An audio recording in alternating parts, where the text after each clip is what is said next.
धीरज धर्म मित्र अरु नारी, आपत काल परिखियहि चारी। वृद्ध रोग बस जड़ धनहीना, अंध बधिर क्रोधी अति दीना। ऐसे हूँ पति कर किए अपमाना, नारी पाव जमपुर दुख नाना। एक ही धर्म एक व्रत नेमा, काय वचन मन पति पद प्रेमा। जगपति व्रताचार विधि यहीं, वेद पुराण संत सब कहीं। उत्तम के अस बस मन माही, सफल हुआन मध्यम पर पति देखहि कैसे। भ्राता पिता पुत्र निज जैसे, धर्म विचारी समुझि कुल रही। सो निकृष्ट तिय श्रुति यस कही, बिनु अवसर भय ते रह जोई। जानहु अधम नारी जग सोई, पति वंचक पर पति रति करई। रो रो नरक कलप सत परई, छन सुख लागी जन्म सत कोटि। बिनु श्रम नारी परम गति लहई, पतिव्रत धर्म छाड़ी छल गाई। पति प्रतिकूल जन्म जम जाई, विधवा होई पाई तरुणाई। सहजय पावन शुभ गति लहई, जसु गावत श्रुति चारि। अजहु तुलसी का हरि प्रिय, सुनु सीता तव नाम। सुमिरि नारी पतिव्रत करही, तोहि न प्रिय राम। कहु कथा संसार हित, सियावर रामचंद्र के जय। अब अत्रि मुनि की स्तुति और रामचंद्र से उनका संवाद हो जाने के बाद अब आप देखते हैं कि अत्रि जी ने स्तुति की और वरदान भी मांगा, लेकिन रामचंद्र भगवान कुछ बोले नहीं, एवमस्तु नहीं कहा, तथास्तु नहीं कहा। क्योंकि ये मनुष्य रूप में प्रकट हुए हैं ना, तो ऋषियों के सामने तथास्तु तो तब कहें जब नारायण के रूप में, देवता के रूप में प्रकट हों तब। अब ऋषि लोग अपने भाव से प्रणाम करते हैं, वरदान मांगते हैं, और ये कहिए तो सकुचा जाते हैं कि मैं तो मनुष्य के रूप में हूँ, तो बोले नहीं। अब श्री सीता जी जो हैं वो अत्रि ऋषि से मिलना जुलना जब हो गया, तब अनसुया के चरण उन्होंने पकड़ लिया, और बड़ी सुशील बड़ी विनीत हैं। सो ऋषि पत्नी के मन में बड़ा भारी सुख है, बढ़ रहा है, और आशीर्वाद दे करके उन्होंने निकट अपने बैठा लिया। ये अनसुया जी इतनी पतिव्रता थी कि ब्रह्मा विष्णु महेश तो इनके बेटे हो चुके थे ना, ये तो बड़ी बूढ़ी थी, ब्रह्मा विष्णु महेश बेटे बन गए। एक बार महाराज ऐसा हुआ कि शंकर जी की पत्नी, ब्रह्मा जी की पत्नी, विष्णु जी की पत्नी तीनों इकट्ठी हुई। तो संसार में ये कौन आजकल सबसे बड़ी पतिव्रता है कि ये चर्चा चली। सो महाराज वो कहें हम बड़े, वो कहें हम बड़े, वो कहें हम बड़े। इतने में आ गए नारद जी, उन्होंने कहा कि तुम लोग क्या बड़ी हो, अनसुया जी के पांव की धूल भी नहीं हो। अब तो इन लोगों को बड़ा डाह हुआ कि हमसे भी बड़ा कोई दुनिया में है। सो अपने अपने पतियों से रूठ गई तीनों, है ना, और बोली कि जब तक अनसुया जी का पातिव्रत भंग नहीं होगा तब तक हम लोगों की उन्नति नहीं होगी, हमारा बड़प्पन नहीं रहेगा। ऐसी ईर्ष्या उनके मन में हुई हो, और ईर्ष्या हो जाती है मन में। अब तो ब्रह्मा विष्णु महेश तीनों व्याकुल हुए और उनके सामने गए कि बाबा हम भिक्षा लेंगे, भिक्षा के लिए आए। तो अनसुया जी ने कहा लो भिक्षा। बोले कि नहीं, तुम नग्न हो करके हमको भिक्षा दो तब भिक्षा ले। बोले कि अच्छा नग्न हो करके भिक्षा लोगे? अच्छा ठहरो। अब उन्होंने कहा कि यदि हमारा पातिव्रत सच्चा हो तो ये तीनों जो हैं ये हमारे बच्चे बन जाएं। तो जब तक भिक्षा लेके लौटी तब तक तीनों महाराज नन्हे नन्हे जैसे 6-6 महीने के बच्चे हुए और वहाँ बस धरती पर पड़े खेल रहे हैं। अब नग्न होके आई और उन्होंने उनके मुंह में, बच्चे के सामने नग्न होके जाने में क्या हर्ज है, उनके मुंह में ग्रास डाल दिया और फिर जाके वस्त्र पहन लिया कि जाओ बेटा, है ना, हो गया ना। कब वो पतिव्रता है वो जो ब्रह्मा विष्णु महेश को भी अपना बेटा बनाए करके रख ले। तो ऐसी अनसुईया, ये तो रामचंद्र से मिलने नहीं आई, बोला रामचंद्र इनके आश्रम में आए हैं, परंतु अपने पति को छोड़ करके ये रामचंद्र से मिलने के लिए नहीं आई। अनसुया के पद गई सीता, मिली बहोरी सुशील विनीता, स्वयं सीता जी अनसुया जी के पास गईं। अच्छा, और अत्रि जी तो रामचंद्र जी के हाथ जोड़ रहे हैं, स्तुति कर रहे हैं, नमस्कार कर रहे हैं, और सीता जी के आदि शक्ति रामचंद्र की है, ये क्या नहीं जानते हैं? अत्रि मुनि का जानते हैं।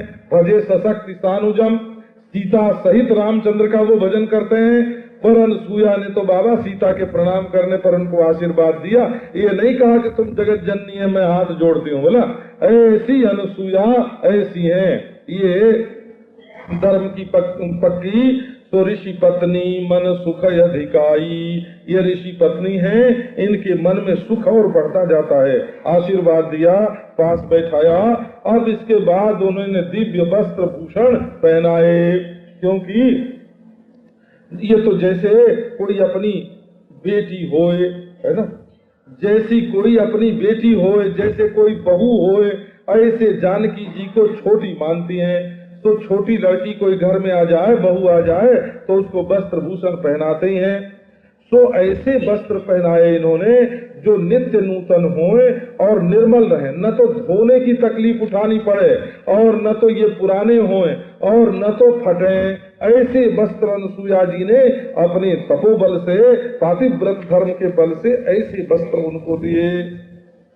अब सीता जी जो हैं वो बड़े संकोच में, जब बेटी बन गई, बहू बन गई, तो भले अनसुया जी ऋषि पत्नी होए, ब्राह्मणी होए, उनका भी लेना पड़ा।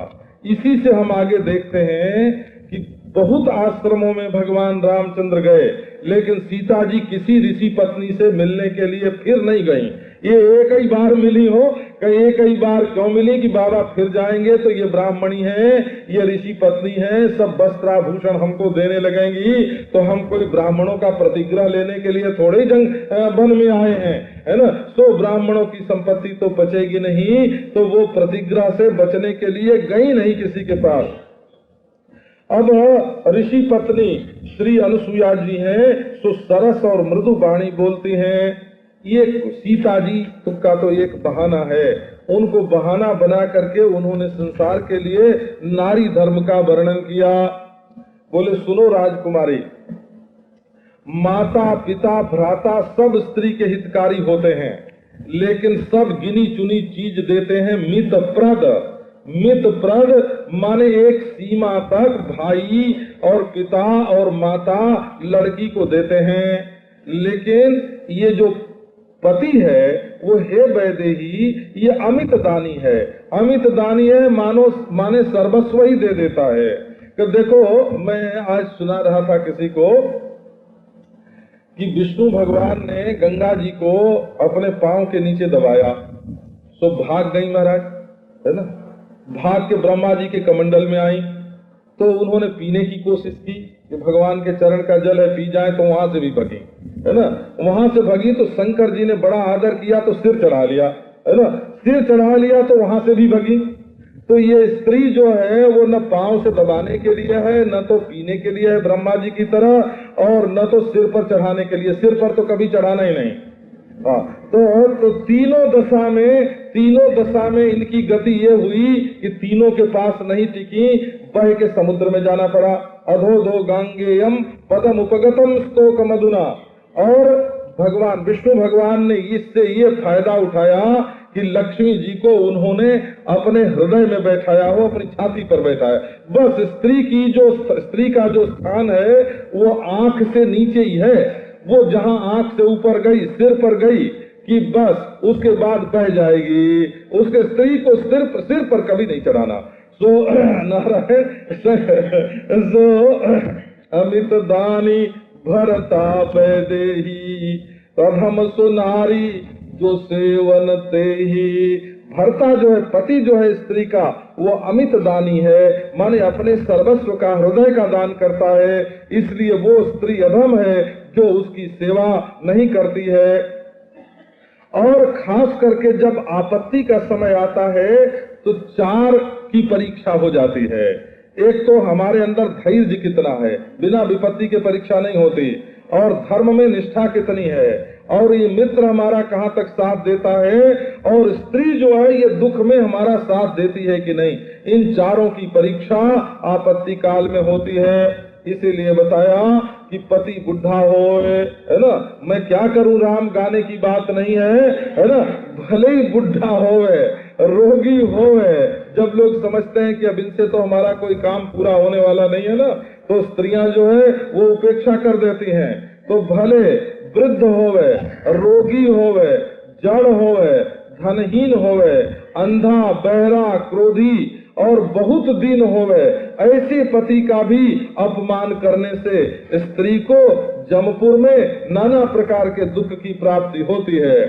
तो एक है धर्म, एक व्रत नेमा, एक धर्म, एक ही व्रत और एक ही नियम उसके लिए होता है। क्या का शरीर से, वचन से, मन से अपने पति के चरणों में प्रेम करे।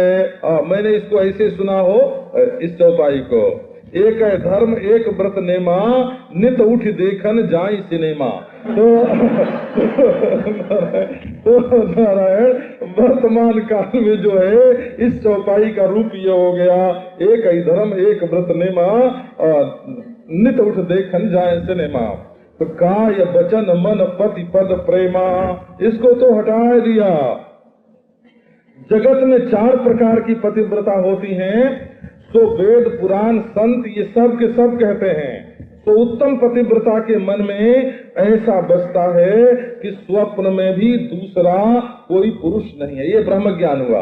ब्रह्म ज्ञान हुआ कि जैसे उत्तम ज्ञानी के चित्त में ये दृष्टि रहती है कि परमात्मा के सिवाय दूसरी कोई वस्तु नहीं है। ये नारी जो है ये तो लक्ष्मी है, हो अमोहमस्मि सात्वम। वेद मंत्र में बताया सामा हमस्मि ऋक्त्वम द्यौरहम पृथ्वीत्वम। ये स्त्री पुरुष का जो संबंध है वो तो जैसे आकाश की गोद में पृथ्वी है ऐसा संबंध है। जैसे साम, जैसे ऋचा में साम का मिश्रण हो गया हो, काव्य और संगीत दोनों मिल गए हों, ये स्त्री पुरुष का संबंध है। तो उत्तम स्त्री के मन में ऐसी बात बसती है कि हमारे पति के सिवाय दूसरा कोई पुरुष है ही नहीं। अच्छा, और मध्यम दर्जे की जो स्त्री है वो दूसरे पुरुष को कैसे देखती है, बराबर का हो तो अपना भाई, बड़ा हो तो पिता, और छोटा हो तो जैसे अपना बेटा होता है ऐसे।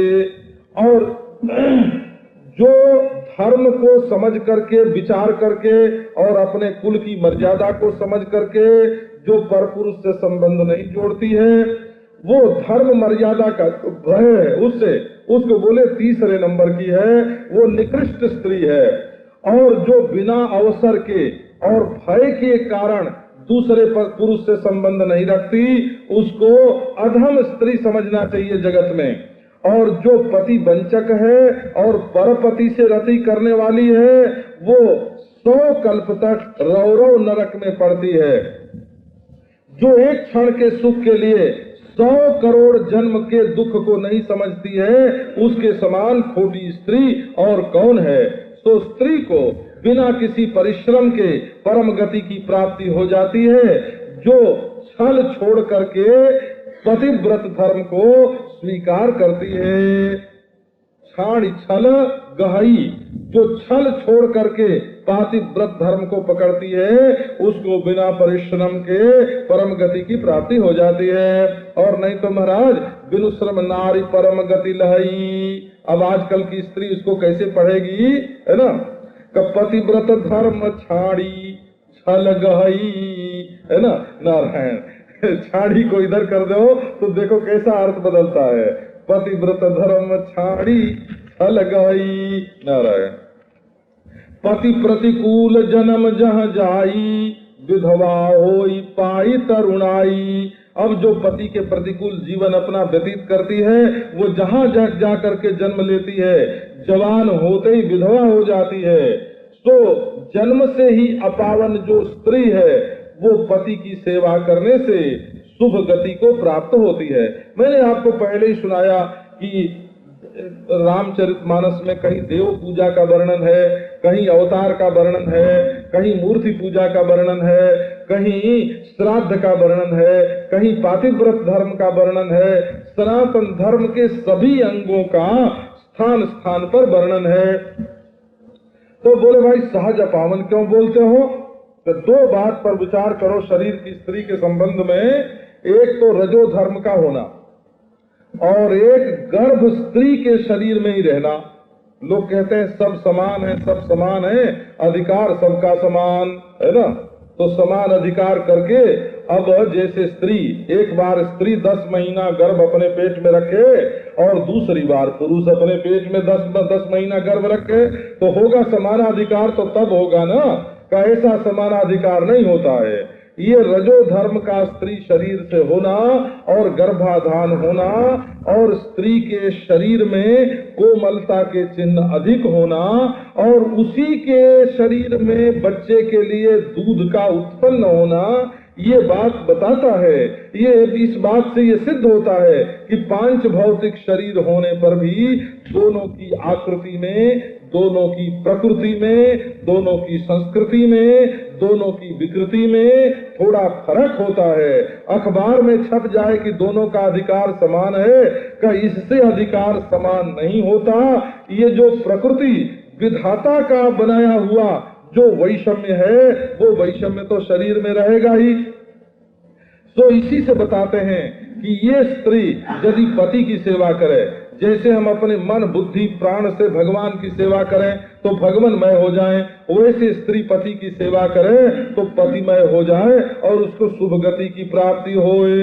जसु गावत श्रुतिचारी अजहु तुलसी का हरि प्रिय। देखो चारों वेद उसके जस का गान करते हैं। और वो जलंधर की पत्नी जो वृंदा थी ना, उसने अपने जीवन में पातिव्रत धर्म का पालन किया और आज भी तुलसी के रूप में वो भगवान की प्यारी है। सुनु सीता तव नाम सुमिरि नारी पतिव्रत करही, तो ही प्राण प्रिय राम कहूं कथा संसार हित। सुनो सीता, तुम्हारा नाम स्मरण करके स्त्री जो है वो पातिव्रत धर्म का पालन करती है और तुम्हें तो रामचंद्र प्राण प्रिय हैं। ये मैंने तुम्हारे लिए पातिव्रत धर्म का उपदेश नहीं किया है, ये तो संसार के लिए पातिव्रत धर्म का उपदेश किया है। सुनि जान की परम सुख पावा, सादरता सुचर तवन निधाना, आयसु होई जाऊं बन आना, संतत मोह पर कृपा करेहु, सेवक जान तजहु जन लेहु, धर्म धुरंधर प्रभु कै बानी, सुनि सप्रेम बोले मुनि ज्ञानी, जासु कृपाज शिव सनकादि सुखदारी, ते तुम राम या काम प्यारे, दीन बंधु अब जानी मैं श्री चतुराई, भजी तुम ही सब देव बिहाई, यही समान अतिशय नहीं कोई, ताकर शील कसन अस होई, यही विधि कहूँ जाहु अब स्वामी, कहु नाथ तुम अंतर जामी, अस कही प्रभु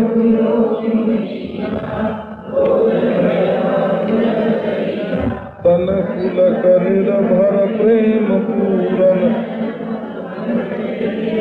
मन ज्ञान गुण गोतीत प्रभु में दीख जप तप का किए, जप जोग धर्म समूह ते नर भगति अनुपम पाओ, रघुवीर चरित पुनीत निशिदिन दास तुलसी गावई, कलिमल समन दमन मनो, राम सुजस सुख मूल, सादर सुनहि कहीं अनुकूल कठिन काल मलकोष, धर्म ज्ञान जोग जप, परिहरि सकल भरोस, राम ही भजहि ते चतुर नर।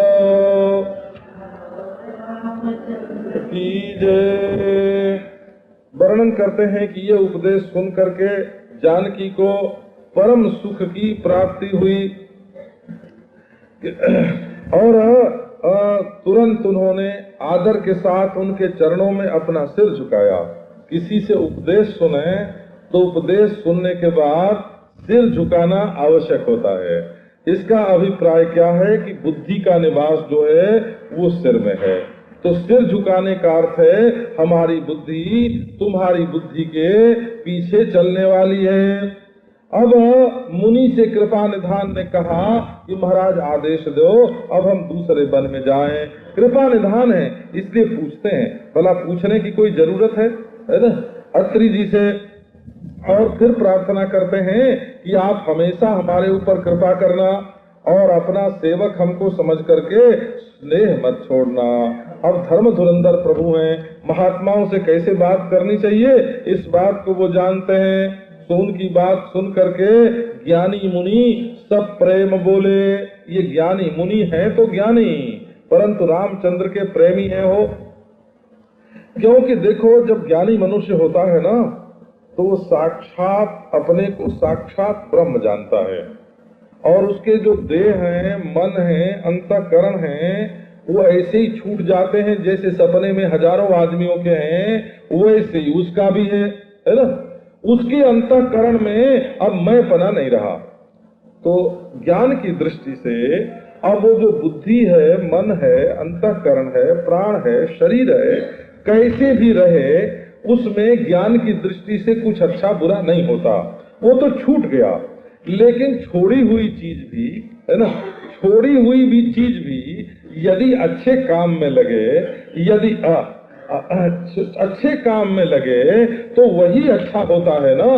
तो महात्मा लोग यद्यपि जीवित रहते ही वो अपने शरीर को छोड़ देते हैं, परंतु वो शरीर जब तक रहता है तब तक पहले कृतोपास्ती होने के कारण उपासना के संस्कार से वो भगवान की भक्ति करता है। तो बोले कि जिसकी कृपा सब परमार्थवादी चाहते हैं, आज ब्रह्मा जी, शंकर जी, सनकादि सब परमार्थवादी जो कहते हैं एकम ब्रह्म, एक ही ब्रह्म है, दूसरी वस्तु बिल्कुल नहीं है, एकमेवाद्वितीयम ब्रह्म, ऐसे जो परमार्थवादी हैं वे लोग भी चाहते हैं कि जब तक ये हमारा शरीर रहे, मन रहे, इंद्रिय रहे, तब तक ये नारायण परायण हो करके रहे।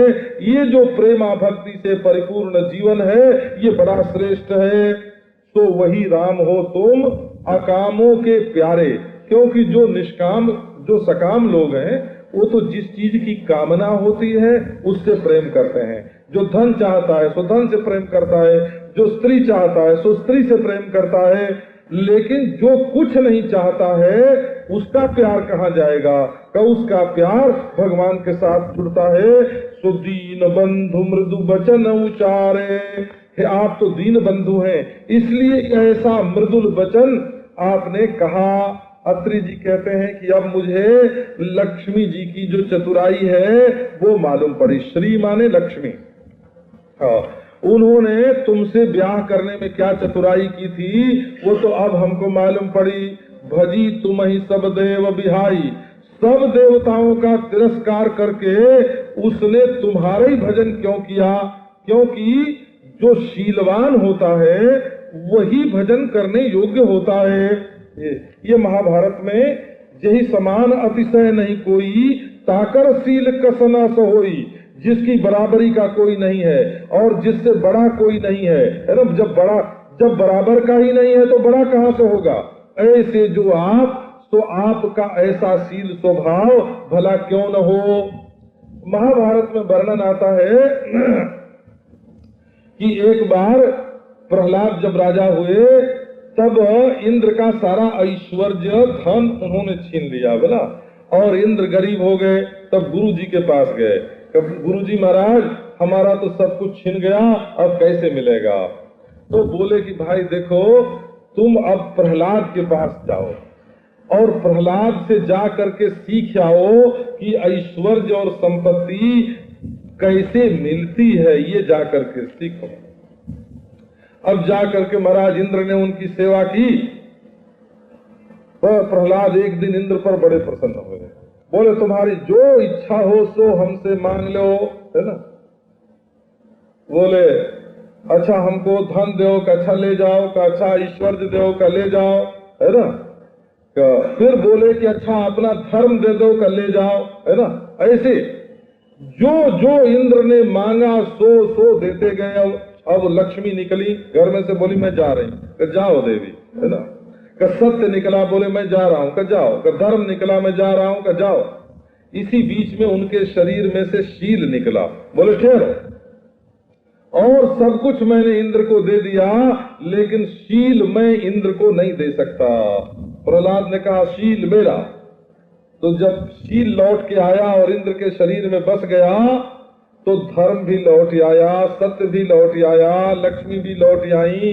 क्योंकि जो शीलवान पुरुष होता है उसी के अंदर सारे सद्गुण होते हैं। तो ये श्री ने तुम्हारे साथ विवाह क्यों किया, तुमको छोड़ करके कहीं क्यों नहीं जाती, क्योंकि तुम शीलवान हो।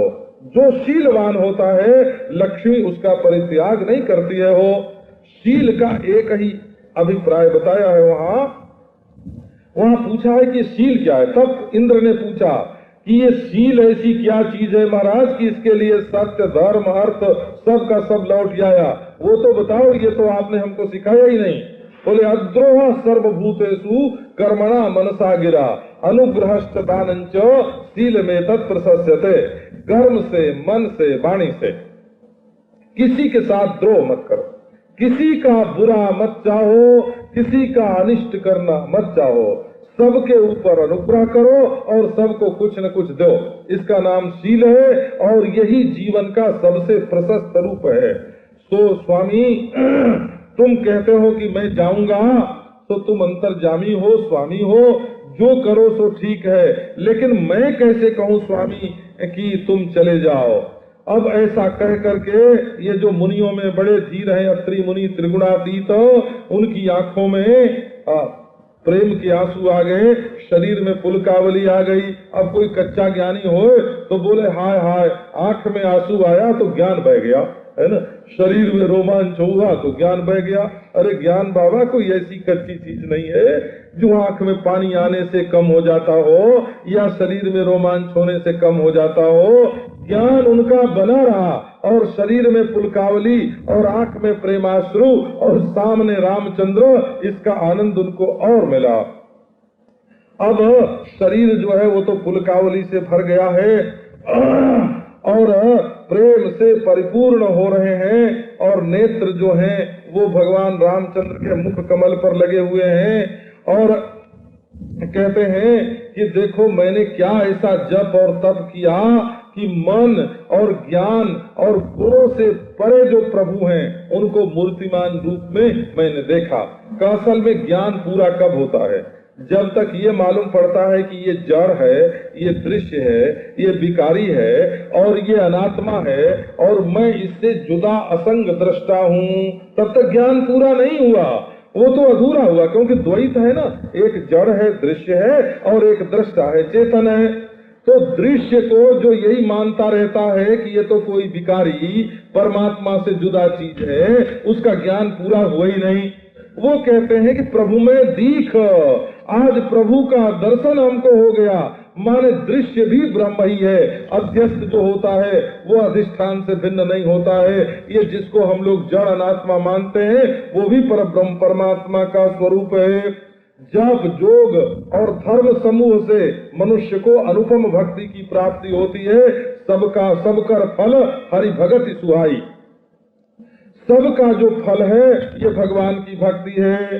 तो ये रघुवीर का जो पुनीत चरित्र है उसको तो दास तुलसी दिन रात गाता है। दिन रात गाना ये भी एक भक्ति हुई, कीर्तन भक्ति हुई ना, कीर्तन भक्ति हुई। माने ये जप जोग धर्म समूह का फल है कि हम रामचरित्र का निरंतर गान करते हैं। तो ये महाराज राम का जो सुजस है ये कलिमल समन, कलयुग में जो पाप हैं उनके लिए जमराज स्वरूप है। शमन जो है ये जमराज का नाम है वो। और दमन मन, और मन को यही काबू में करता है।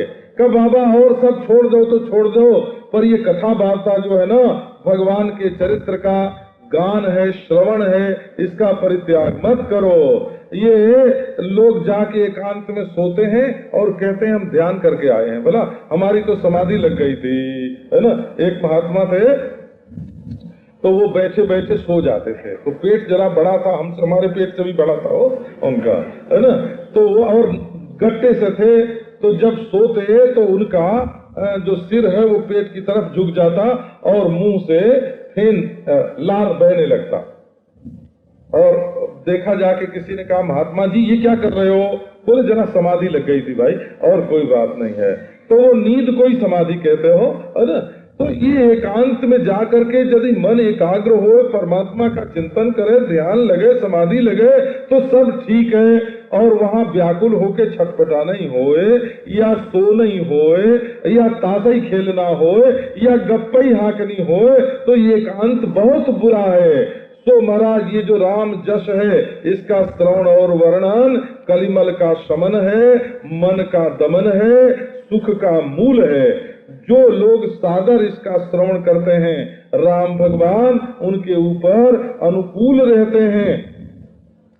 तो ये जो है कठिन काल मलकूस धर्म न ज्ञान न जोग जप, ये जो काल है ये बड़ा कठिन है और ये मल का खजाना है।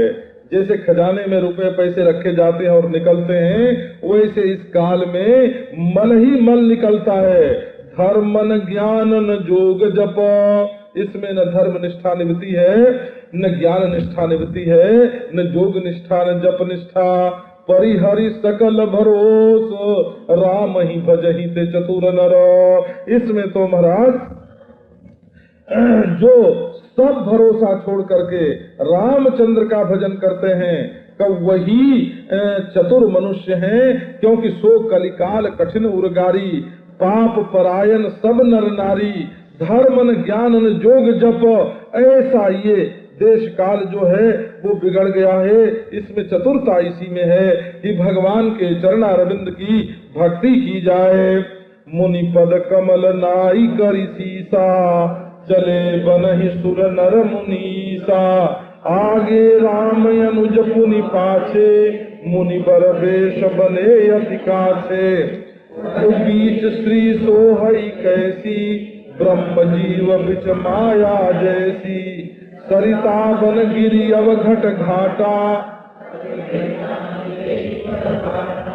जहाँ जहाँ जाहि देव रघुराया।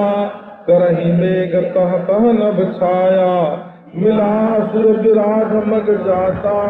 आवत ही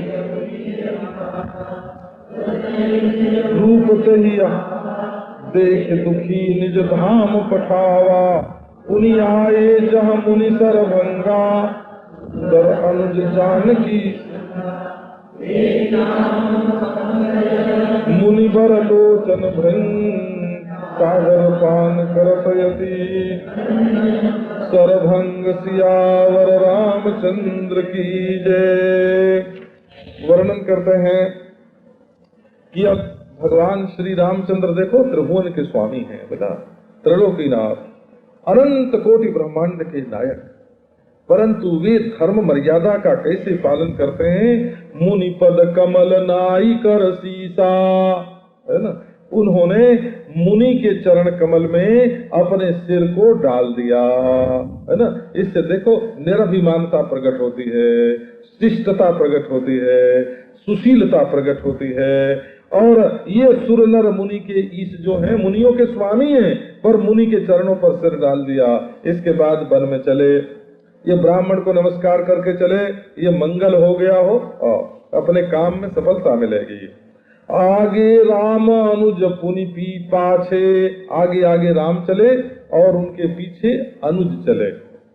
ये बाल कांड में और अयोध्या कांड में लक्ष्मण जी का ज्यादा करके नाम जो है वो लखन आया है, वो लखन, क्योंकि लखन छोटा नाम है, उनका नाम तो लक्ष्मण है ना। लक्ष्मण है, लेकिन प्यार का जो नाम है अयोध्या में वही बोला जाता है। इसलिए सब जगह गोस्वामी जी ने लखन लाल को लालन जोग लखन लघु लोने, क्या कविता क्या है ना, अमृत है। लालन जोग लखन लघु लोने, रामचंद्र इनको लखन कहते हैं। अब यहाँ गोस्वामी जी महाराज जो हैं वो अनुज कहना शुरू करते हैं। ये अनुज शब्द का अर्थ एक तो पीछे पैदा हुआ ये है ही है, पर अनुजाई भी इसका अर्थ होता है। माने या धातु जो गत्यर्थक है या प्रापणार्थक जो या धातु है उससे अनुज शब्द बनता है। और हमारे जानते हैं आप अवधि में य को ज बोलते हैं, वहाँ की अयोध्या ही बोलते हैं, है ना। यदुनाथ कौन बोलता है? यदुनाथ बोलने में मुंह टेढ़ा हो जाता है य बोलने में, तो वहाँ के लोग जदुनाथ बोलते हैं, सीधे सीधे जदुनाथ बोलते हैं। अयोध्या बोलते हैं, अयोध्या अयोध्या नहीं बोलते हैं। तो ऐसे महाराज ये अनुज जो हैं ये उनके अनुजाई हैं। अब पीछे पीछे हैं मुनिबर वेश बने, मुनिबर वेश तो मुनि का है, जटा जूट तो है सिर पर, बलकल वस्त्र भी है, लेकिन कच कछा करके बिल्कुल तैयार हैं, ढोली ढीली धोती वाले नहीं है बोला। बहादुरों का वेश है हो, बृहदुरा है ये। और बहादुर शब्द का मूल जो है ना संस्कृत में बृहदुरा, जिसका वक्षस्थल बड़ा हो, चौड़ी छाती लंबी छाती, बृहद उरो यस्य स्व बृहदुरा, ये बहादुरा, गांव में इसको बहादुरा बोलते हैं। तो उभय बीच श्री सोहति कैसे, दोनों के बीच में श्री जानकी जी हैं। तो ब्रह्म जीव बीच माया जैसे, जैसे ब्रह्म और जीव के बीच में माया आ गई, तो माया की उपाधि से ही ब्रह्म और जीव जुदा जुदा मालूम पड़ते हैं। अगर बीच में माया न हो तो राम लक्ष्मण जीवात्मा और परमात्मा दोनों एक हैं। और ब्रह्म जो है वो माया को पीछे करके चलता है, इसका अभिप्राय हुआ वो माया की ओर नहीं देखता है। और जीव जो है वो माया की ओर देखता है पहले और ब्रह्म की ओर बाद में, ऐसे। तो ब्रह्म जीव बिच माया जैसी, अब यही माया जब अनुग्रह करें तो जीव को ब्रह्म से मिला दें। अब यहाँ चलने का अभिप्राय तो ये है, ये माया एक साधक होती है और एक बाधक होती है। तो गो गोचर जह लगी मन जाई, सो सब माया जानहु भाई, ये सब माया है लेकिन बाधक माया नहीं है। बाधक माया कौन सी है? मैं अरु मोर तोर तय माया, यही बस कीन हूँ जीव निकाया। ये जीव की माया जो है ना, मैं और मेरा, ये मनुष्य को, ये जीवात्मा को संसार में बांधती है। गो गोचर जह लगी मन जाई, विद्या अपर अविद्या दो, उसमें विद्या माया जो है तो बांधती नहीं है, छोड़ती है, और अविद्या माया जो है वो बांधती है। तो ये अविद्या माया नहीं है, ये विद्या माया है। अब सरिता बन गिरी अवघट घाटा, नदियां हैं, वन हैं, पहाड़ हैं और बड़ी दुर्गम घाटियां हैं, अवघट हैं हो, जहां से जाना निकलना बड़ा कठिन, और अवघट घाट हैं। घाट माने पहाड़ियों के बीच में जो जगह पड़ती है ना, ये दोनों ओर ऊंचे पहाड़ हैं और बीच में नीचे घाटी बोलते हैं, कि ये पहाड़ों की घाटी है। तो ऐसे जो अवघट घाट मिलते हैं वो रामचंद्र भगवान को बढ़िया रास्ता देते हैं कि इधर से जाओ महाराज। का क्यों? पति पहचानी, वो जानते हैं कि हमारे असली मालिक राम, असली मालिक हैं ये, यही। तो इनको अगर ठीक रास्ता हम नहीं बतावेंगे तो हमारे धर्म पालन में कठिनाई होगी, अपने आप ही बता देते हैं। जहाँ जहाँ जाहि देव रघुराया, जहाँ जहाँ रघुराई देव जाते हैं वहाँ वहाँ मेघ आकाश में आकर के उनके ऊपर छाया कर देते हैं। अब रास्ते में जा रहे थे महाराज, तो एक विराध नाम का जो असुर था, दंभो दर्पोभिमानश्च, सारी आसुरी संपत्ति उसमें मिला, असुर विराध मग जाता। वो विराध जो था वो असुर था। असुर था माने आसुरी संपत्ति, दंभ दर्प अभिमान आदि जो दोष है वो सारे उसके अंदर था, और देवताओं का विरोधी था। असुर माने सुर विरोधी को असुर बोलते हैं। आवत ही रघुवीर निपाता, वाल्मीकि रामायण में तो बताया कि इससे बड़ा लंबा युद्ध हुआ महाराज। और ये मरे नहीं, मरे नहीं, ऐसा वाल्मीकि रामायण में बताया। तब आकाशवाणी हुई कि रामचंद्र ऐसे नहीं मरेगा, इसके प्राण ऐसे नहीं निकलेंगे। तब क्या करो, का इसको गड्ढा खोद करके जिंदा ही उसमें गाड़ दो, है ना, तब ये मरेगा। ये बाण की चोट से नहीं मरेगा। इसी से बताया खरदूषण विराध बध पंडित, विराध के मारने में पंडिताई की जरूरत थी, हो पांडित्य पूर्वक उसको मारा, ये नहीं कि ऐसे ही मार दिया। लेकिन इतना वह वीर महाराज रघुवीर है, तो आवत ही नहीं पाता, आते ही मार दिया उसको। और तुरंत उसने रुचिर रूप की रचना की और रुचिर रूप धारण करके वो भगवान के सामने आया। और भगवान ने देखा कि ये बड़ा दुखी है, तो उसको अपने धाम में भेज दिया। इसके बाद सरभंग ऋषि के पास आए और सुंदर अनुज, जो सुंदर अनुज जानकी संगा, जानकी जी साथ हैं और भाई लक्ष्मण जी उनके साथ हैं, सरभंग ऋषि के पास आए। इसके लिए गड्ढा खोद करके उसमें उसको तोप दिया। ये वर्णन गोस्वामी जी महाराज ने भी किया है। खनिगर्त गोपित विराधा, खनिगर्त भगवान का वर्णन किया, गड्ढा खोद करके उसमें विराज के को छिपा देने वाले। जब सुंदर रूप में आया तब उसको भगवान ने अपने धाम में भेज दिया हो।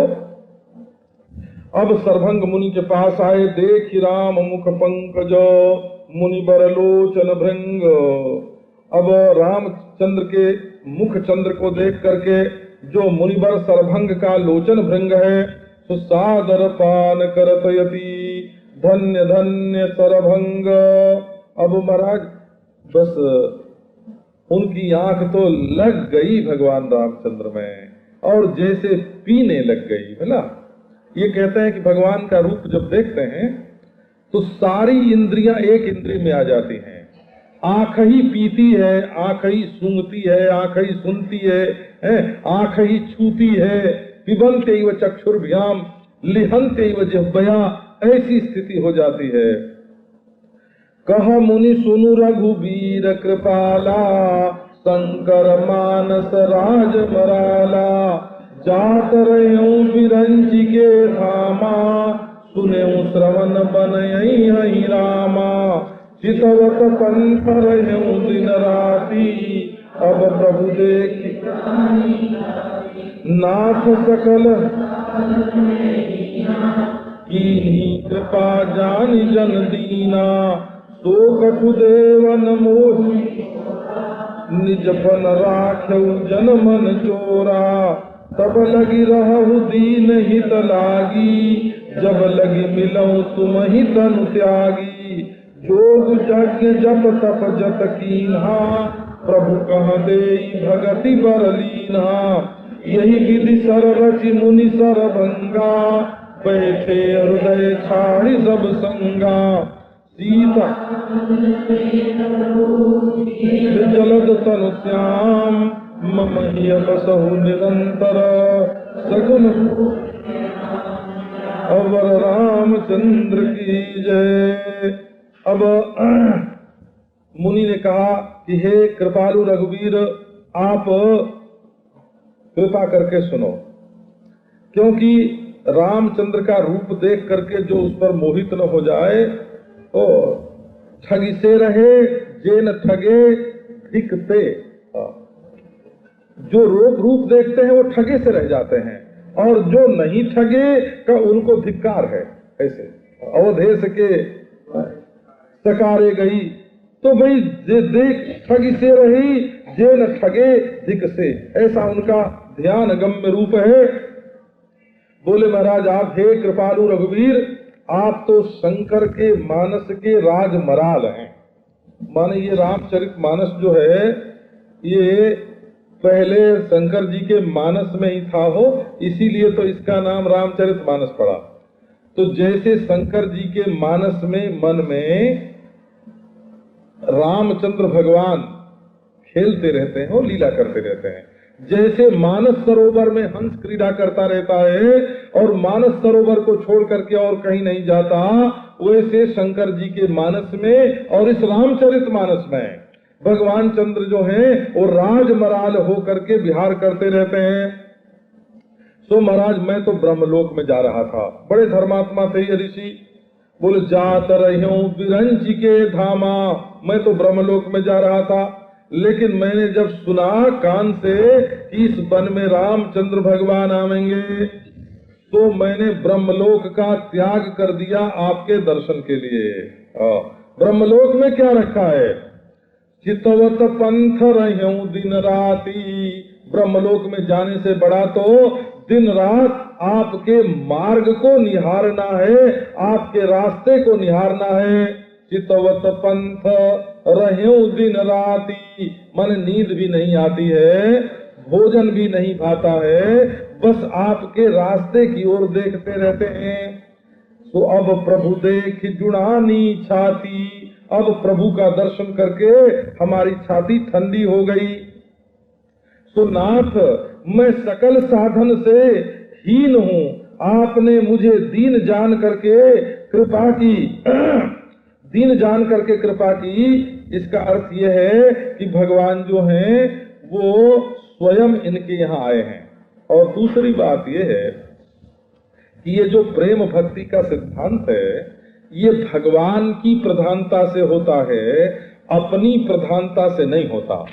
जिसको ये ख्याल होता है कि मेरे पास तो बड़ा साधन है, बड़ी सामग्री है, बड़ा प्रेम है, बड़ा धर्म है, मेरे बराबर दूसरा और कौन है, कि उसके हृदय में प्रेम और भक्ति का निवास नहीं होता। जो साधन संपत्ति का बल छोड़ करके केवल अपने प्यारे प्रभु के बल को धारण करता है उसको परमात्मा की प्राप्ति होती है। इसलिए ये कहते हैं ये भक्त के लिए ये आवश्यक है। क्या आवश्यक है? कि भगवान दीन बंधु हैं, तो मैं सकल साधन से हीन हूँ। वल्लभाचार्य के संप्रदाय में बोलते हैं निस्साधन हो जाओ। साधन का बल अपने मन में मत रखो। कीन्हा कीन्ही कृपा जान जन दीना, आपने मुझे दीन करके मेरे ऊपर कृपा की है। सो हे देव सो कछु देवन मोहिनी हो रहा। हे देव ये मेरे ऊपर आपका कोई एहसान नहीं है, आपने कोई श्रेय किया उपकार किया, मेरा सो बात नहीं है। निज पन राख्यौ, ये तो आपका पन ही है कि जो दीन है उसके भगवान हैं। तो कहते हैं कि जनमन चोरा, हे प्रभु आप लोगों के मन को चुरा लेते हैं। कहीं नेत्र का चोर भी बताया है, कहीं हृदय का चोर भी बताया है। ये भगवान को चोर कहने में बड़ा मजा आता है। वो क्यों बड़ा मजा आता है? कि ये मन जो है ये बड़ा परेशान करता है ना, तो बहुत परेशान करता है। कहते हैं कि एक की स्त्री थी, वो अपने पति को बड़ा कष्ट देती थी। तो एक बार किसी डाकू ने उसके पास चिट्ठी भेजी कि तुम हमको 5,000 रुपया दे जाओ, नहीं तो हम तुम्हारी स्त्री को उठा ले जाएंगे, है ना। तो उसने और अमुक जगह ला के रुपया रख देना। तो जा करके जहाँ रुपया रखने को डाकू ने कहा था वहाँ चिट्ठी रख आया वो, ये हमारे पास 5,000 रुपया तो नहीं है, इसलिए देने में असमर्थ हैं, हम तो आपकी आज्ञा का पालन नहीं कर सकते, लेकिन आप अपने वादे का पालन जरूर करना, उसको उठा के ले जाना बोला। तो आप अपने वादे का पालन जरूर करना बोला।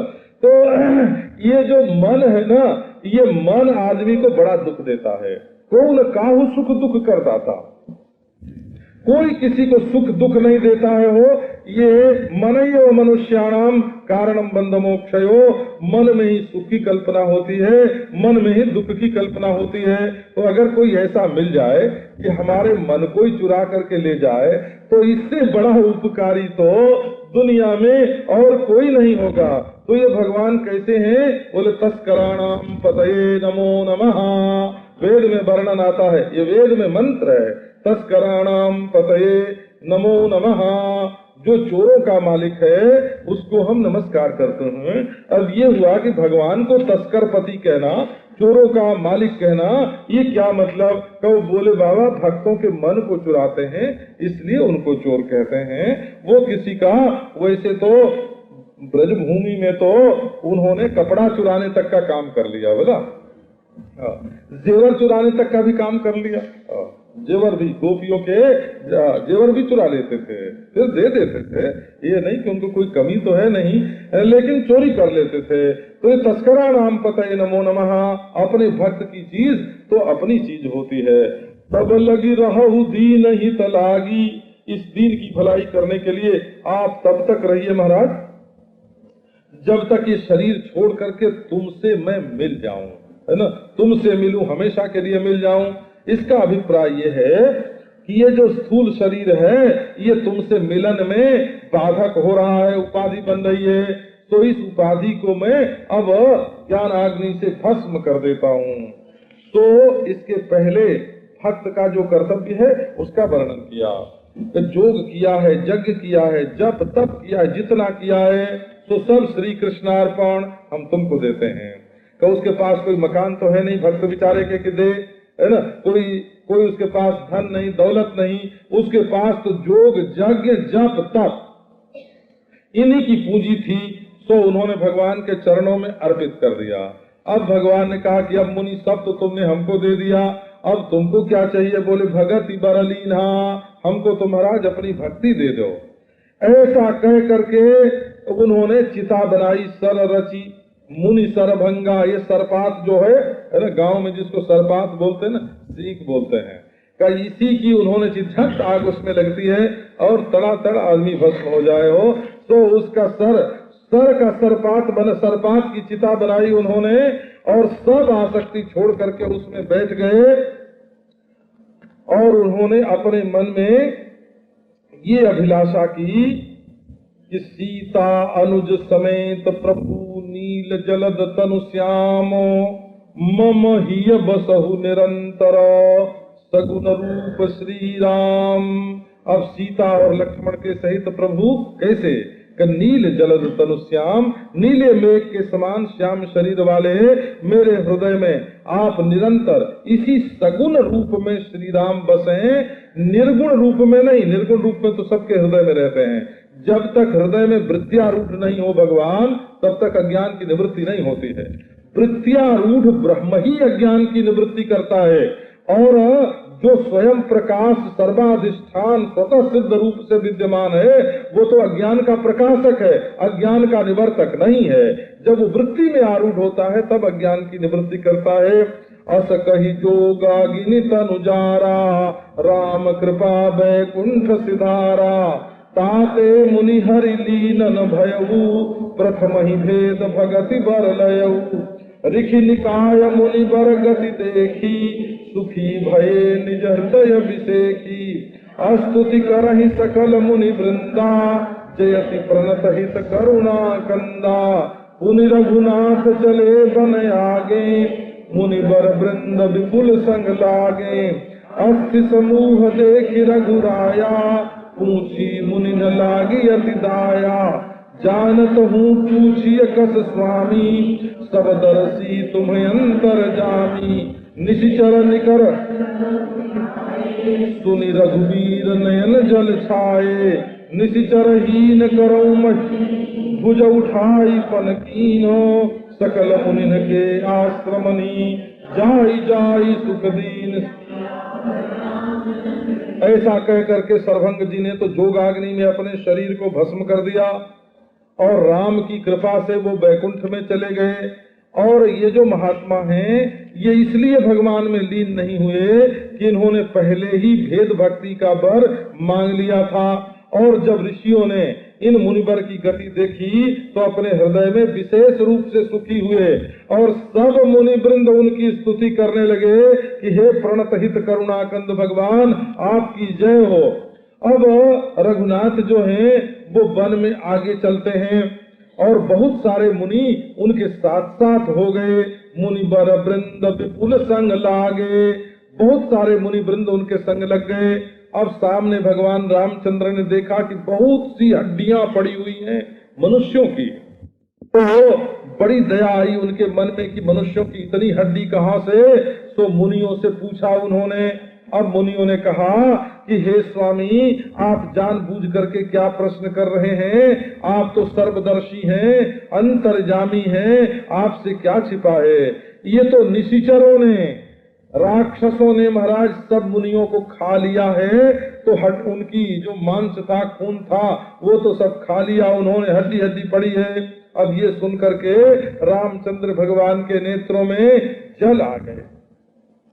उन्होंने भुजा उठा करके प्रण किया कि सारी धरती को मैं निशिचरहीन कर दूंगा, निशिचरहीन करऊं मई भुज उठाई पनकीनो। जहाँ प्रण करना होता है वहाँ भुजा उठा करके करते हैं। सकल मुनिन के आश्रमनि जाए जाए सुख दीन। और फिर सब मुनियों के आश्रम में गए और जा करके खुद बिना बुलाए जा करके जितने मुनि थे सबके मन में लालसा तो थी कि हमारे भी चले, हमारे भी चले, हमारे भी चले। तो किसी के आश्रम पर 10 दिन रहे, किसी के आश्रम पर 15 दिन रहे, किसी के आश्रम पर 3 महीना, कहीं 6 महीना, किसी के यहाँ तो साल भर रह गए, कुटी फिर नहीं बनाई। इसके बाद पंचवटी पहुंचने तक वर्षों का जो समय है वो भगवान ने मुनियों के आश्रम में ही व्यतीत किया। अब इसके आगे का जो प्रसंग है वो फिर सुनाएंगे। अब सुतीक्ष्ण की कथा है, आगे हो, बड़ी प्रेम की कथा है।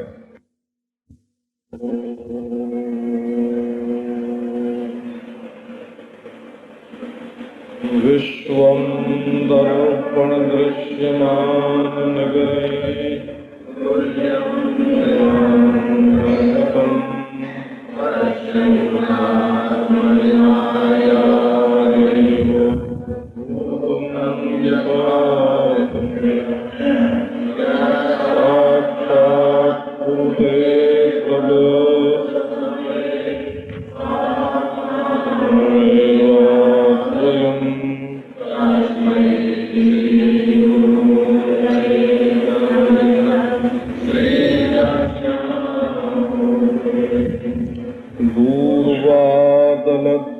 तनुं तरुणाब्जनेत्रम् हेमाम्बरं वरभूषणाङ्गम् कन्दर्पकोटिकमनीयकिशोरमूर्तिम् पूर्तिं मनोरथभुवा व्रज जानकीशम्। ओम शांति शांति शांति। अरण्य कांड में 9वें दोहे के बाद मुनि अगस्तिकर शिष्य सुजाना नाम सुतीक्ष्ण रति भगवाना मन क्रम वचन राम पद सेवक सफल नाम प्रभु आगमन श्रवण कुछ पावा करत मनोरथ आतुर धावा। रघुराया मोहे सत पर करी नहीं पाया सहित अनुज मोहि राम गोसाई मिली निज सेवक की नाई। मोरे जिय भरोस दृढ़ नाही भगति विरति ज्ञान मन माही। नहीं सत्संग जोग जप जागा नहीं दृढ़ चरण कमल अनुरागा। एक वाणी करुणा निधान की श्रोत्रिय जाते कठिनयान की। हुई है सफल आज मनोरम देहि मदन पंकज भवनोजन। निर्भर प्रेम मगन मुनि ज्ञानी कहीं न जाई तो दसावरानी। सुकंठ नहीं पूजा मैं चलूं कहाँ नहीं पूजा। कबहू कभी कबहू नृत्य करई गुण गाई। अविरत प्रेम भगति मुनि पाई अतिशय प्रेम देखि रघुवीरा।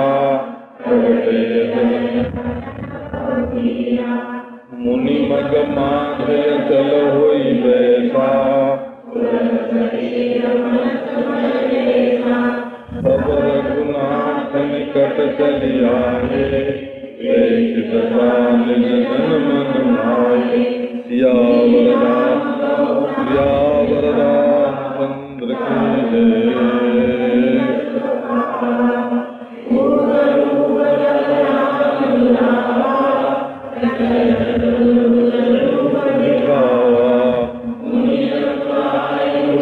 तब कैसे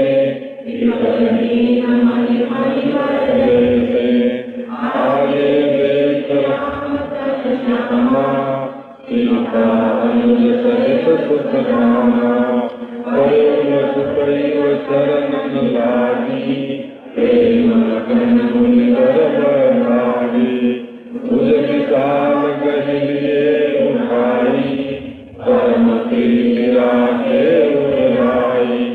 मुनि मिलत यस सोह कृपाला, कनक तब भुजन में राम बदन चित्र नाग लिख काढ़ा। तब मुनि हृदय धीर धरी, गहि पद बारही बार। निज आश्रम प्रभुआन पूजा विविध प्रकार, सियावर चंद्र की जय।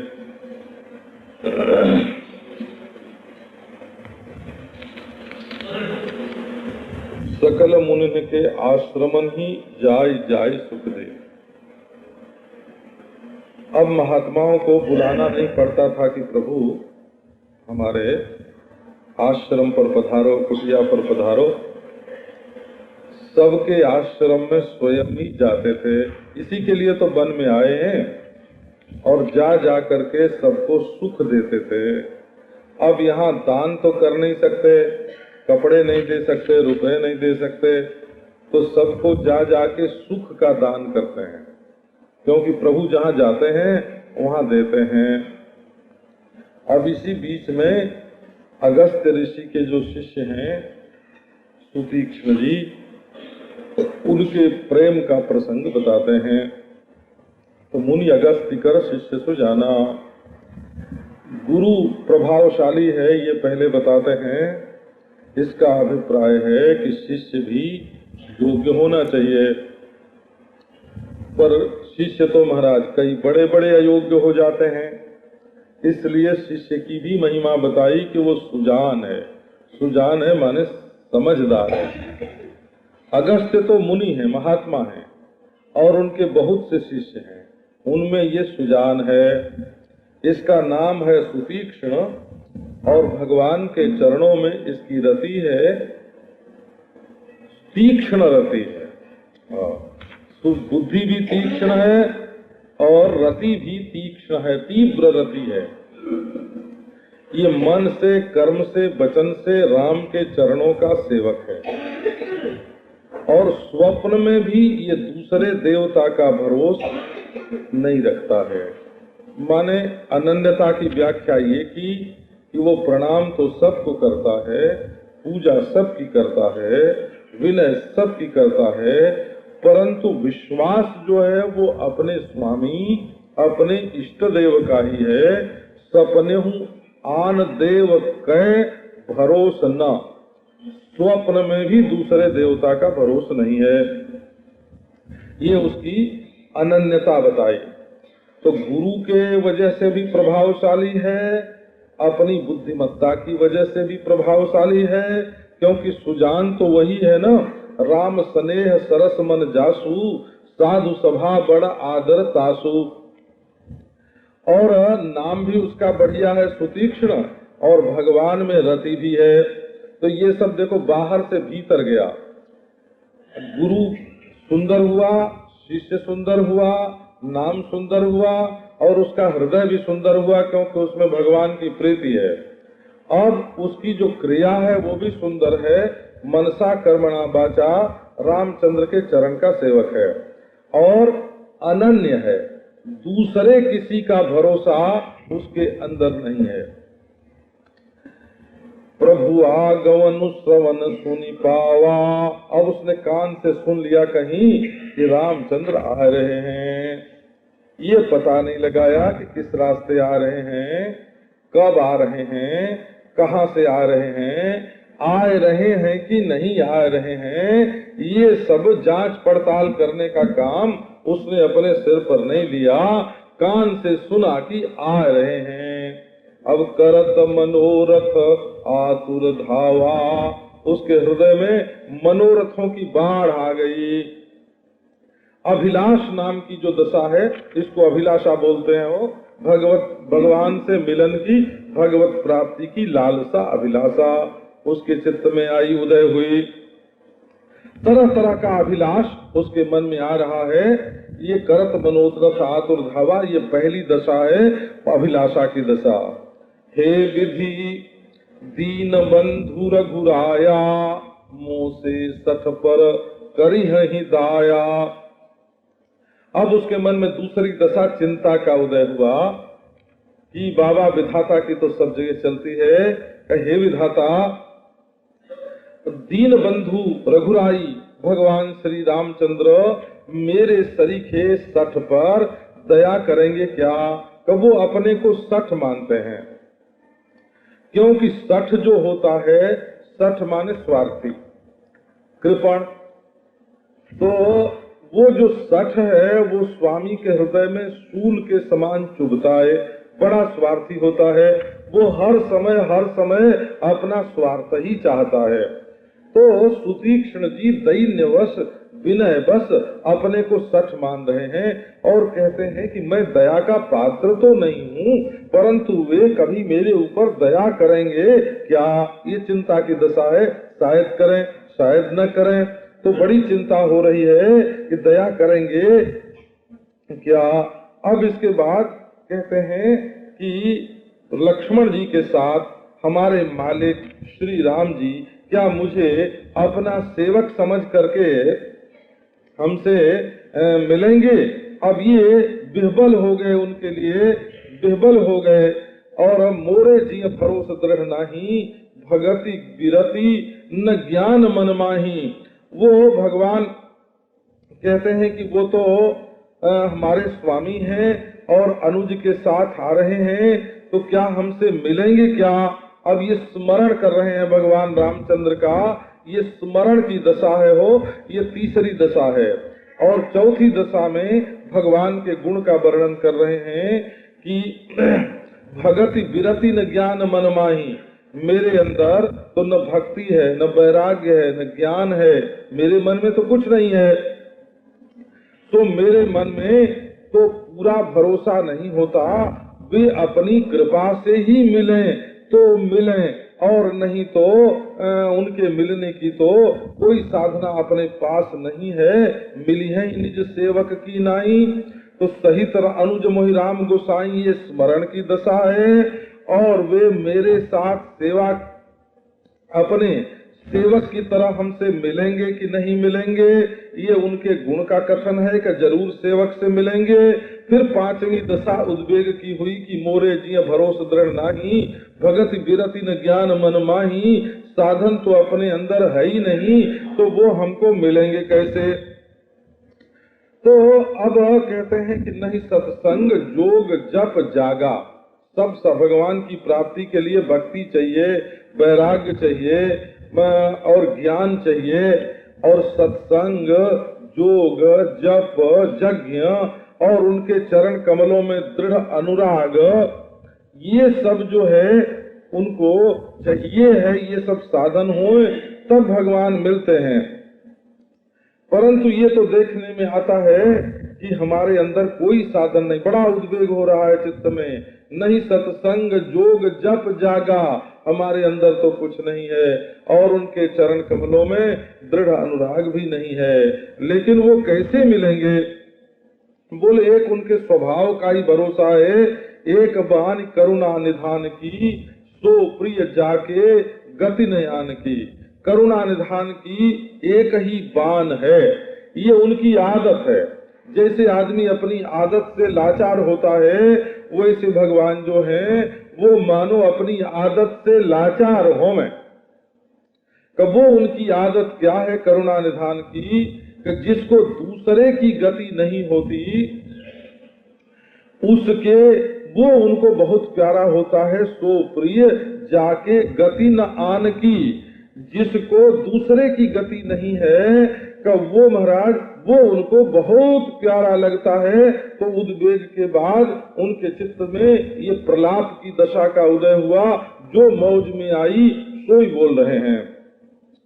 होई सुफल आज मम लोचन, देखी बदन पंकज भव मोचन, निर्भर प्रेम मगन मुनि ज्ञानी, कहीं न जाई सो दशा भवानी।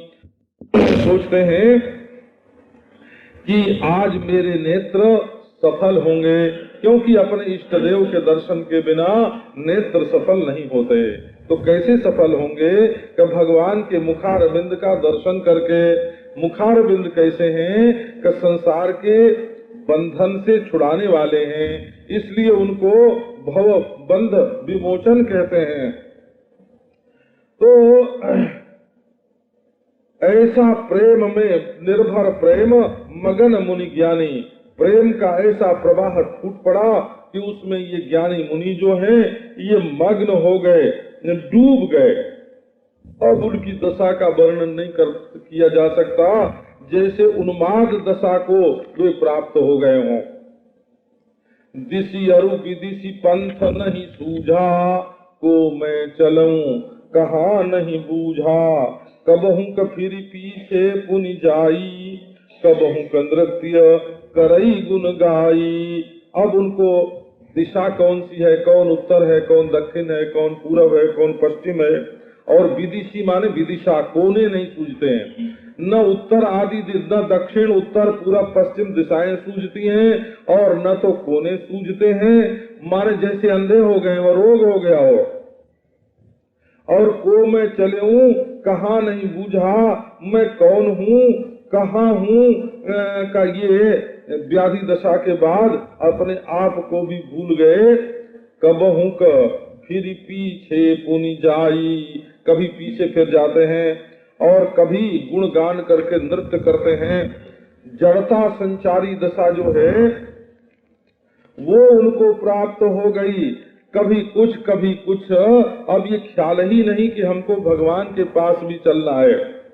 अब मुनि को अविरल प्रेम भक्ति मिल गई। अविरल माने जो बिरले आदमी को मिले है, बिरले अविरल। अविरल माने जिसमें विरल न हो, विरल माने बीच न पड़े, अंतर न पड़े।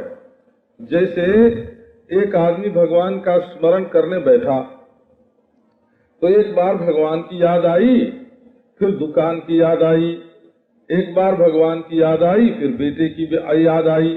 तो 2 बार भगवान की याद के बीच में दुकान की याद आ गई, बेटे की याद आ गई। तो क्या हो गया कि ये बीरर पड़ गया हो, माने बीच में जगह पड़ गई। अब अविरल भक्ति उसको कहते हैं कि जहाँ भगवदाकार 2 वृत्तियों के बीच में कोई दूसरी जगह न पड़े, कोई दूसरा याद नहीं आवे, आवे तो भगवान, आवे तो भगवान। अब मुनि को अविरल प्रेम भक्ति जो है वो मिल गई। अब भगवान भी बड़े विनोदी हैं, वो वृक्ष की आड़ में खड़े होकर के देख रहे हैं। अब ये देखो, सुतीक्ष्ण को मालूम नहीं था कि भगवान कहाँ से आ रहे हैं और किस रास्ते आ रहे हैं और कब आ रहे हैं, और सुनते ही एक और दौड़ पड़े। अब भगवान ऐसे कृपालु कि उसी रास्ते से आए और झट उनको मिल गए और एक वृक्ष की आड़ में खड़े होकर के देख रहे हैं कि हमारे प्रेम में इसकी क्या दशा होती है। क्योंकि अपने प्रेमियों की दशा देख करके भगवान को बड़ा आनंद आता है। कहा ये हमसे इतना प्रेम करता है, प्रेमी तो रोवे भगवान के लिए और भगवान खुश हो कि हा हमारे लिए इसका इतना प्रेम है कि ये हमको रोता, हमारे लिए रोता है। तो जब रघुवीर ने देखा कि इनके हृदय में तो बड़ा प्रेम है, तो उनके हृदय में प्रकट हो गए। भगवान प्रकट होते ही समय जब प्रेम देखते, प्रेम से प्रकट होई मैं जानता हूँ कि भगवान प्रेम से प्रकट होते हैं। तो प्रकट होके क्या करते हैं? हरण भव भीरा, संसार की जो भीड़ है उसको, संसार का जो दुख है उसको मिटा देते हैं। अब तो महाराज जब हृदय में प्रकट हुए तब महात्मा जी वहीं बैठ गए। ये नहीं कि रास्ता छोड़ के बैठे हैं, ये भी ख्याल नहीं रहा। ये तो उन्माद दशा, व्याधि दशा की प्राप्ति हो गई है, जड़ता संचारी भाव आ गया है। मग माझ कोई रास्ते में नहीं बैठता है, लेकिन ये तो रास्ते में ही बैठ गए। बोले कि जैसे कोई किसी को कोई साधन मिल गया, बोले कि बाबा अब तो बस हम यही करेंगे, भगवान मिले चाहे मत मिले, हम उनके पास पहुँचे चाहे न पहुँचे, वे आवे चाहे न आवे। ये जो ध्यान की दशा है यही बहुत बढ़िया है।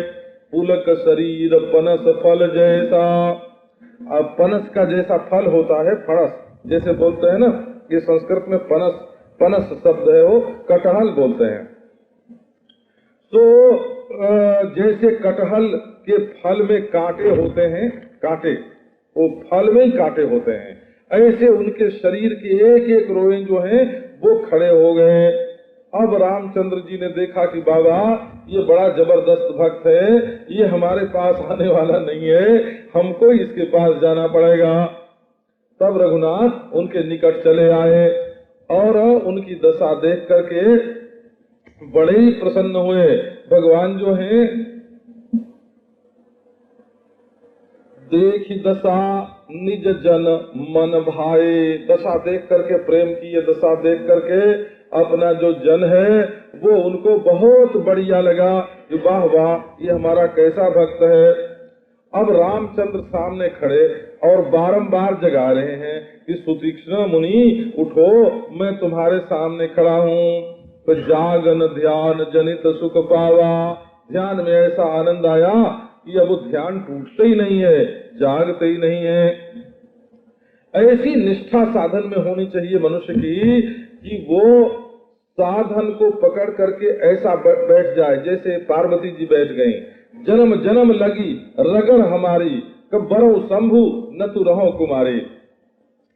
तो महाराज ये तो ध्यान में बोले, हमारा ध्यान ही बहुत बढ़िया है बाबा, भगवान नहीं आते हैं तो मत आवे, अपने घर रहें, हम तो ध्यान में उनके मग्न हैं। जो अंतर्मुख साधक होते हैं वो फल की उतनी अपेक्षा नहीं रखते हैं जितनी अपने साधन में निष्ठा की अपेक्षा रखते हैं। ये पांडुरंग के संबंध में आप जानते हैं ना, विठ्ठल भगवान के ये पुंडरीक भक्त थे, पुंडरीक भक्त, वो अपने माँ बाप की सेवा कर रहे थे। भगवान बड़े ही प्रसन्न हुए कि अपने माँ बाप का ये सेवक है, तो आए दर्शन देने के लिए। तो उन्होंने भगवान की ओर इशारा किया कि प्रभु खड़े रहो, चुपचाप बोलना मत। क्यों? कई समय हम अपने पिता की सेवा कर रहे हैं, पांव दबा रहे हैं, इनको नींद आ रही है, बोलोगे तो टूट जाएगी। भगवान ने कहा कि बाबा कैसे खड़े रहेंगे? तो एक ईंट उठाए करके उनकी ओर कर दिया कि इस पर खड़े हो जाओ। बोले हम चले जाएंगे।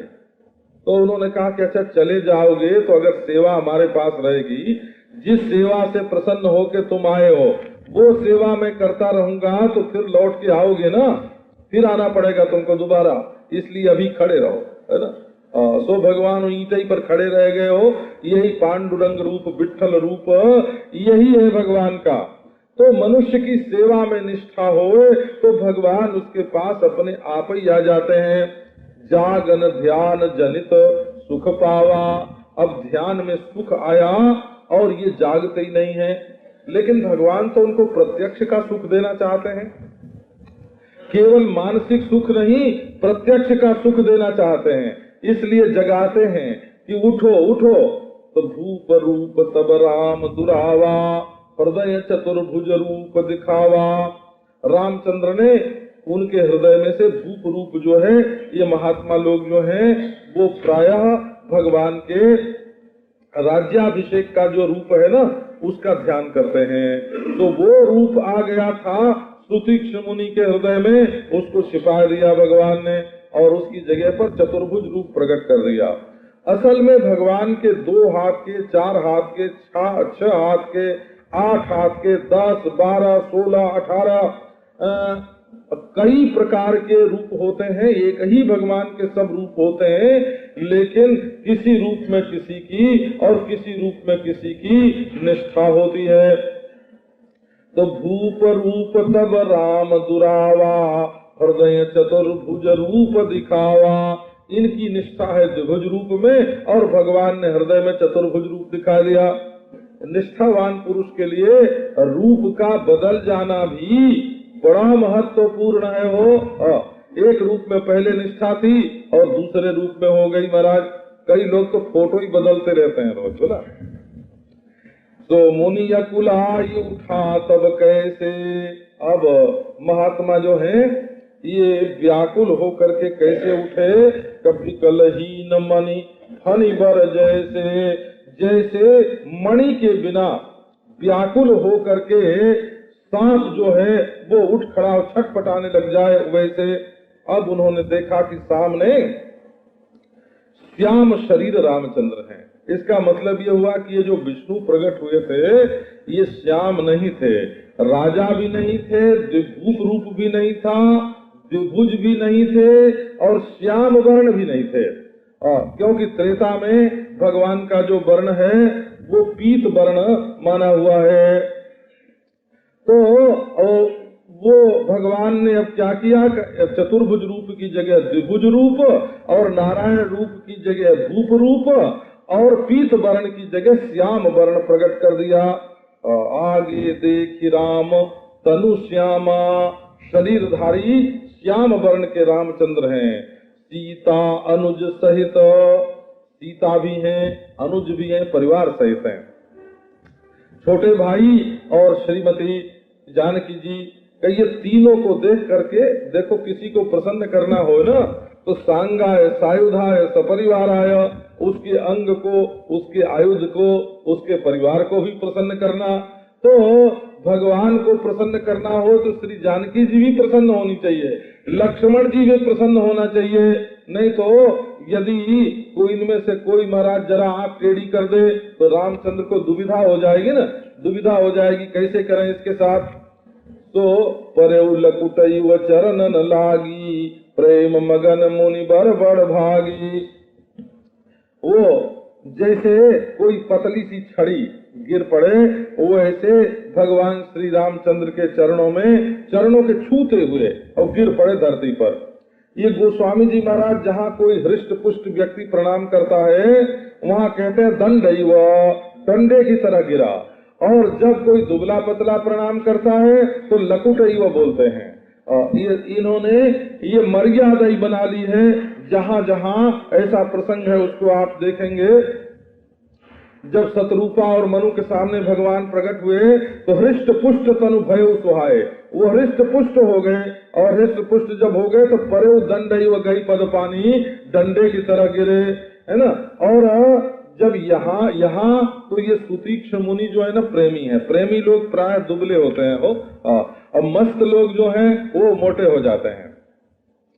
तो ये जो सुतीक्ष्ण मुनि हैं, कहीं आशिक होकर सोना क्या रे, जब आदमी प्रेमी हो जाएगा तो नींद नहीं आवेगी और आंसू आंख से बहेंगे और खाया नहीं जाएगा, सोया नहीं जाए, खाया नहीं जाए, आंसू निकले, ये सब दशा, व्याकुलता आ जाए। जब ये सब दशा उसकी होगी तब वो दुबला तो हो ही जाएगा। तो सुतीक्ष्ण मुनि जी प्रेमी थे, बिल्कुल चरणों में लकड़ी की तरह गिर गए। ये मुनिवर जो हैं वो प्रेम से मग्न हो रहे हैं और बड़ भागी हैं। बड़ भागी कौन है कि जो भगवान के चरणों के साथ जुड़ जाए। बड़ भागी अंगद हनुमाना, अंगद हनुमान बड़ भागी हैं। क्यों? कि वो रामचंद्र चरण के स्पर्श करते हैं। तो जो राम अनुरागी होता है वही बड़ भागी होता है और दूसरे लोग तो अभागे हैं। तो भगवान के हाथ तो बड़े बड़े हैं, बड़ी दूर से महाराज पकड़ लें। भुज विशाल गई लिए उठाई, उनका हाथ सब जगह, भगवान का जो हाथ है वो सारी सृष्टि में सब जगह रहता है। तो जैसे मनुष्य अपने हाथ से अपने समूचे शरीर को छू सकता है, वैसे ही महाराज ये भगवान अपने हाथ से अपने अखिल विराट रूप जो है, ब्रह्मांड रूप है, उसको छू सकते हैं। और हाथों से पकड़ करके उसको उठा लिया और बड़े प्रेम से राखे उरलाई, हृदय से लगा लिया। पर हृदय से लगा लिया इतना ही नहीं, राखे माने हृदय से लगा करके रख लिया। रख लिया माने बड़ी देर तक हृदय से लगा के रखा। अब वर्णन करते हैं कि जिस समय सुतीक्ष्ण मुनि से कृपालु भगवान रामचंद्र मिल रहे हैं तो उनकी ऐसी शोभा हुई, कनक तरुहि जनु भेंट तमाला, मानो उन्मादी नशे में चूर कनक धतूरे के पेड़ को तमाल का पेड़ जो है कब वो भेंट रहा है। धतूरे का वृक्ष और तमाल का वृक्ष दोनों एक में मिल गए। धतूरे का वृक्ष छोटा भी है, देखने में पीला भी है और पतला भी है, और तमाल का वृक्ष उसकी अपेक्षा कुछ बड़ा है परंतु वो सांवरा है। अब मुनि जी खड़े हो गए और श्री सुतीक्ष्ण जी उनके मुखारविंद का दर्शन कर रहे हैं और ऐसे दर्शन कर रहे हैं मानहु चित्र माझ लिखी काढ़ा, मानो चित्र लिखित हैं, हिलते डोलते बोलते नहीं है, बस निर्निमेष पलक भी नहीं गिरती है, एकदम खड़े हैं। तब मुनि हृदय धीर धरी गही पद बारहि बार। अब मुनि ने धैर्य धारण किया और बारंबार उनके पांव छुए। और पूजा करनी तो रास्ते में पूजा कैसे होगी, ये तो दौड़ के रास्ते में ही आ गए थे ना, तो ये भी पूजा का अंग है। स्वागतम स्वागतम, आगे बढ़ करके किसी को लेना ये भी एक पूजा का अंग है। ये ही सन्निधे ही सम्मुखी भव, आओ आओ हमारे पास आओ और सम्मुख हो जाओ, हमारी ओर देखो प्रेम से, का ये सब पूजा है। अब निज अपनी कुटिया पर ले आए भगवान को और विविध प्रकार से उनकी पूजा की। विविध प्रकार का, वैसे तो पंचोपचार, दसोपचार, षोडशोपचार, बहुत से उपचार हैं पूजा करने के, लेकिन विविध प्रचार का मतलब यह है कि बाबा उनको तो कुछ ढंग स्मरण नहीं था, तो पहले आरती कर ली, तो उसके बाद चंदन लगा दिया, तो फिर भोगे लगा दिया, तो फिर पांव धोने लग गए। कैसे करना कि भगवान रामचंद्र को भी ऐसे विविध प्रकार की पूजा इकट्ठी कभी न मिली हो, ऐसी पूजा उन्होंने की। कह मुनि प्रभु सुनु बिनती मोरी, स्तुति करऊं कवन विधि तोरी, महिमा अमित मोरी मति थोरी, रवि सन मुख खद्योदय जोरी, श्याम ताम रस दाम शरीरम, जटा मुकुट पान चाप सर कटितूनीरम, नौमि निरंतर श्री रघुवीरम, मोह विपिन धन संत सरोरुह कानन भानु, निशिचर करि बरूथ मृगराज, त्रातु सदानो भव खगवाज, अरुण बचन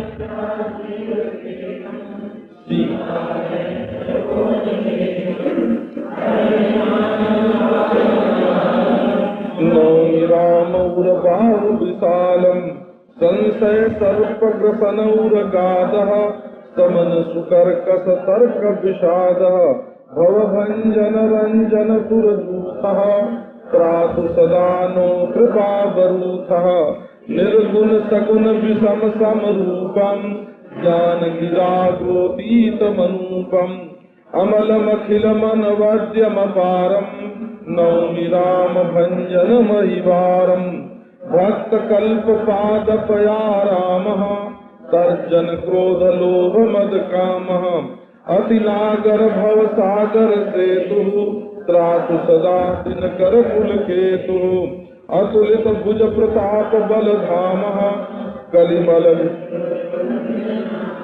धर्म वर्म नर्मद गुण ग्रामः, संतत संतनोतु मम रामः, जदपि विरज व्यापक अविनाशी, तदपि अनुज श्री सहित खरारी, बसतु मनसि मम कानन चारी, ये जानहि ते जानहु स्वामी, सगुन यगुन उरयंतर जामी, जो कोसलपति राजीव नैना, करो सुराम हृदय ममैना, मैं सेवक रघुपति पति मोरे, सुनि मुनि बचन राम मन भाये, बहुरि हरखि मुनि परम प्रसन्न जानु मुनि मोहि, जो वर मांगौ देउ सो तोहि। मुनि कह मैं बर कबहु न जाचा, समुझि न परई झूठ का साचा। तुमहि सो अविरल भगति बिरति विज्ञाना, हो सकल गुण ज्ञान निधाना। अनुज जानकी अब सुदेव, अनुज जानकी सहित प्रभु, चाप बाण धर राम। ममहि गगन इंदु इव बसहु।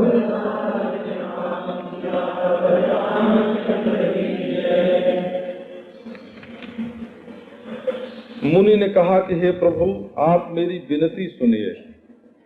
पहली बात तो यह है कि मैं किस प्रकार आपकी स्तुति करूं। माने मुझे तो सूझता ही नहीं कि आपकी स्तुति करने का ढंग क्या है। तो क्यों नहीं सूझता? तो बोले कि महिमा अमित, महिमा तो आपकी असीम है और मेरी बुद्धि थोड़ी है। जैसे सूर्य के सामने खद्योत जुगनू की जो द्युति है, जो उसका उजेलापन है, तो उसकी कोई कीमत नहीं है। वैसे आपके सामने मैं क्या बोल सकता हूँ। श्याम कमल के समान आपका ये शरीर है। दाम माने माला और तामरस माने कमल हो, तो श्याम कमल के समान आपका ये शरीर है।